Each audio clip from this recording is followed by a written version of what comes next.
बिस्मिल्लाहिर्रहमानिर्रहीम। Welcome back at आशिकली टैक यूट्यूब चैनल पर। आज हम प्रेजेंट इंडेफिनिट टेंस पढ़ेंगे। ये ग्रामर पार्ट 3 है। ग्रामर का हम तीसरा पार्ट आज पढ़ रहे हैं और आज टेंसेस का हम बाकायदा आगाज़ कर रहे हैं कि टेंसेस क्या है। ठीक है, तो पहले हमने इसकी ब्रांचेस पढ़ ली थी कि कितनी ब्रांचेस हैं, इसकी सब ब्रांचेस कितनी हैं। ठीक, आज हम प्रेजेंट इंडेफिनिट टेंस पढ़ रहे हैं। टेंस हम कहते हैं ज़माने को, प्रेजेंट कहती हैं हाल को। दरमियान में बात रहेगी एक, वो कौन सी? वो ये कि इंडेफिनेट का मतलब क्या है। इसका मतलब है मतलब लामदूद, जिसका हद बनना ही ना हो, उसको हम कहेंगे मतलब। इस हालत में हम ऐसे टेंसेस पढ़ेंगे जिसका एक कुछ हद बनना ही नहीं है, मतलब कि बात लामदूद है। बात अगर हो रही है, मतलब मिसाल मैं आपको देता हूँ कि लड़का दौड़ता है, इससे आपको क्या समझ आती है? क्या वो दौड़ता ही रहता है? कब दौड़ता है? अगर दौड़ता है तो कितने किलोमीटर दौड़ता है, कितने मिनट दौड़ता है, इस बात का कंफर्म नहीं है। ठीक, तो इसे हम कहते हैं इनडिफिनिट टेंस। अच्छा, तो पहली बात ये कि इस टेंस की पहचान हम कैसे करेंगे। इस टेंस के जब भी फ़िक्रे हैं कि उनके आखिर में होगा ता है, वो खेलता है, वो खेलती है, वो खेलते हैं वगैरह अल्फाज आते हैं। तो इससे अगर ता ती ते वगैरह जैसे अल्फाज आएँ तो आपने समझ जाना है कि ये कौन सा टेंस है, प्रेजेंट इंडेफिनिट टेंस। ठीक, अब हम पढ़ते हैं इसके रूल्स फॉर ट्रांसलेशन। इसके लिए आपने फर्स्ट से पहला रूल इसका ये है कि फर्स्ट सब्जेक्ट, सबसे पहले आपने सब्जेक्ट फाइल का ट्रांसलेशन करना है। ठीक, then use first form of verb, उसके बाद आपने फर्स्ट फॉर्म लगानी है। ठीक हो गया। दूसरा रूल ये है कि if subject he she it आ रहा है, जैसे कि शी ही इट, इस तरह के अगर सब्जेक्ट आते हों या फिर सिंगुलर पर्सन आ रहे हों तो देन आपने क्या करना है, फर्स्ट फॉर्म ऑफ वर्ब इस्तेमाल करनी है। दूसरा हो गया रूल कि अगर इस तरह की हो तो हमने फर्स्ट फॉर्म लगा देनी है। तीसरा रूल, अगर अगर तो ये वाले रूल्स आ रहे हैं पूरे ठीक, ये वाले ही भी आ रहा है, शी भी आ रहा है, इट भी आ रहा है और सिंगुलर पर्सन, ये वाली बात पूरी उतर रही है। साथ में अगर फर्स्ट फॉर्म के आखिर में डबल एस आ रहा होता है, एस आ रहा होता है, जैसे कि प्लीज़ आ रहा है, एक्स आ रहा है, ओ आ रहा है, सी एच आ रहा है, एस एच आ रहा है आखिर में, फर्स्ट फॉर्म के आखिर में, तो फिर आपने क्या करना है, ई एस का इजाफा करना है। क्या ऐसे ही है? आपने क्या कहा, हम ई एस इस्तेमाल करेंगे? बिल्कुल आपने ठीक कहा, हम ई एस ही इस्तेमाल करेंगे। ठीक, अगर ये वाली बात पूरी नहीं उतरती कि इनिशिएट और फर्स्ट फॉर्म के साथ ये वाले लफ्ज़ नहीं आ रहे तो फिर आपने सिर्फ एस का इजाफा करना है। ठीक है, ये वाला। Then rules number 4, if subject is I, वो यू दे आता है या प्लूरल पर्सन आ रहा होता है, then put first form of verb, तो फिर आपने क्या करना है, एस या ई एस का बिल्कुल इजाफा नहीं करना। क्या करना है, एस या एस का नहीं इजाफा करना। आपने क्या करना है, एस का बल्कि इजाफा करना है भाई। फिर क्या करना है, फर्स्ट फॉर्म ऑफ वर्ब लगाना है। सो गए हैं भाई? सोना नहीं है, अच्छा। हाँ, तो रूल्स नंबर आ गया 5, at last translate the object. ठीक है, फिर उसके बाद आपने क्या करना है, मफूल का तर्जमा कर देना है। सही, चैरिटी बिगिन एट होम, अव्वल खेश बाद दरवेश। दरवेशी जो है ना वो घर से शुरू होती है। उसके बाद कहता है कि वाटर कीप इट्स लेवल, पानी अपनी सतह हमवार रखता है। रखता है नहीं रखता? आपने क्या कहा, नहीं रखता? अरे भाई रखता है, पानी की सतह हमारी होती है। ठीक है, अच्छा उसके बाद ये है हेस्ट मेक्स वेस्ट, ये वाला हेस्ट मेक्स वेस्ट, जल्दी का काम ख़राब का काम। He goes for a walk daily, वो हर रोज़ वॉक पे जाता है। वाह ज़बरदस्त। Jackal holes in the evening, jackal शाम को चीखते हैं। ठीक है, जो गीदड़ है ना, गीदड़ आपने देखे हुए हैं?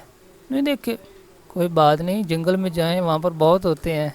नहीं दिल कर रहा, चलो कोई बात नहीं। The sun sets in the west, सूरज मगरिब में गरूब होता है। मगरिब में नहीं होता, किधर होता है? मशरिक में होता है भाई, मशरिक में नहीं होता, मगरिब में होता है। ठीक है, हाँ। उसके बाद ये कहता है ए ड्राइंग मैन कैच एट ए स्ट्रा, डूबते को तिनके का सहारा होता है। अगर आप एक गरीब की मदद करते हैं ना, तो उसके लिए वो थोड़ी भी अगर आप मदद करेंगे तो उसके लिए वो पहाड़ जितनी होगी। ठीक है, तो आज से आपने पुअर मैन को क्या करना है? हेल्प करना है। फॉर नेगेटिव रूल क्या होगे? अगर आप मनफी का फिक्र बना रहे हैं, उसके लिए आप करना है ऐसे कि if subject is he she it are singular person then put does not. ठीक है, डज नॉट आपने लगाना है। अगर ही आता है, शी आता है, या फिर इट आ रहा है, ये सिंगुलर पर्सन जैसे कि असलम, अकरम, इस तरह के नाम आते हैं, तो फिर आपने डज नॉट का इस्तेमाल करना। अगर इफ़ सब्जेक्ट आई वो यू दे आता है, या प्लूरल पर्सन आते हैं, प्लूरल पर्सन, प्लूरल में एक गिरोह का नाम आ जाएगा, इसके मीडिया का नाम आ रहा है, इस तरह के आपके भी ज़हन में नाम आ रहे होंगे ना, इस तरह का नाम आता है, तो फिर आपने क्या करना है? सॉरी, अगर सब्जेक्ट में दोबारा दोहरा देता हूँ, आई आता है, वही आता है, यू आता है, या फिर दे आ रहे हैं, या तीसरी की हालत क्या हो सकती है? प्लूरल पर्सन आ रहे हैं, तो फिर आपने डू नॉट का इस्तेमाल करना। जैसे they do not, we do not, you do not, you do not, इस तरह। And use just first form बार बार, सिर्फ आपने फर्स्ट फॉर्म इस्तेमाल करनी है। ठीक है, प्रैक्टिस आप कर लेते हैं। Gardener, the gardener does not water the plant, माली पौधों को पानी नहीं देता। ठीक है, इस तरह करना है। You do not tell lie, तुम झूठ नहीं बोलते। क्या तुम झूठ बोलते हो? नहीं भी, ऐसे नहीं करते, गंदे बच्चे झूठ बोलते हैं, अच्छे बच्चे नहीं बोलते। For interrogative rules, according to subject use do or does in start as I discussed earlier, जैसे कि मैंने ऊपर बताया, आपने उसके मुताबिक डू और डज का इस्तेमाल करना है। सब्जेक्ट की कंडीशन के मुताबिक डू को मैंने बताया था कब इस्तेमाल करना है, कौन सा सब्जेक्ट होगा तो आपने इस्तेमाल करना है। डज को साथ कौन सा सब्जेक्ट आ रहा हो तो आपने इस्तेमाल करना है। और क्या करना है? डू और डज को सब्जेक्ट के मुताबिक इस्तेमाल करना है, लेकिन फिक्रे के स्टार्ट में इस्तेमाल करना है। Then do I make a noise, क्या मैं शोर करता हूँ? आई सब्जेक्ट हो गया, इसके मुताबिक मैंने यूज़ कर लिया डू का। और दूसरा उसने कहा, मैंने कहा कि आपने फ़र्स्ट में इस्तेमाल करना है, तो मैंने फ़र्स्ट में पुट कर दिया। ठीक, do I make a noise. Then दूसरा फिक्र आ रहा है, डज समी कोम्ब आर हेयर, समी जो है वो अपने हेयर को कोम्ब करती है या नहीं करती? तो समी के मुताबिक, समी क्या है? सिंगुलर, इसके मुताबिक मैंने इस्तेमाल किया डज का। और दूसरे कंडीशन मैंने फुलफिल कर दी कि इसको शुरू में लगा दिया और उसके बाद इंटरोगेटिव साइन लगा दिया। ठीक, समी डज समी कोम्ब आर हेयर। ठीक, देन तीसरा फिक्र कर रहे हैं कि does it rain outside. It का मैंने आपको बताया था ना कि इसके साथ डज इस्तेमाल होगा, डू इस्तेमाल होगा। क्या डू इस्तेमाल होता है? गलत बोल रहे हैं आप, इट के साथ क्या इस्तेमाल होगा? डज का। ठीक है, तो ये आपने याद रखना है। अच्छा, डज का इस्तेमाल कर लिया, फिर इसको दूसरी कंडीशन मैंने फुलफिल की कि इसको स्टार्ट में इस्तेमाल कर लिया। ठीक, क्या बाहर बारिश हो रही है? ठीक है, उसके बाद डबल इंटरोगेटिव के लिए मैंने ये वाला फिगर इस्तेमाल किया है ताकि इसको भी आपको समझ आ जाए। WH वाले ये वाले वाई, विन, वाट, वेयर, इस तरह के जो लफ्ज़ हैं इनको हम डबल इंटरोगेटिव जुमले बोलते हैं। ठीक है, जिनके में ये वाले अल्फाज इस्तेमाल हों तो उनको हम डबल इंटरोगेटिव। डबल किस लिए? क्योंकि एक हिस्सा तो ये लग गया, दूसरा सवालिये के लिए हमने लगा दिया है ये डू वाला, जो एक ये हो गया एक ये हो गया, तो ये बन गया डबल इंटरोगेटिव जुमला। ठीक, तो why do they not believe me, वो मेरी बात पर भरोसा क्यों नहीं करते। करते से मुराद हो गया कि ये फ़िक्रा कौन सा है, प्रेजेंट इंडेफिनिट टेंस। ठीक, आपने ये वाला फ़िक्रा बताना है कौन सा है। Where do they go daily, वो हर रोज़ कहाँ जाता है। ठीक, ये कौन सा है, प्रेजेंट कंटिन्यूस टेंस का तो नहीं है। हाँ बिल्कुल आपने ठीक कहा, ये वाला प्रेजेंट इंडेफिनिट टेंस का है। शाबाश।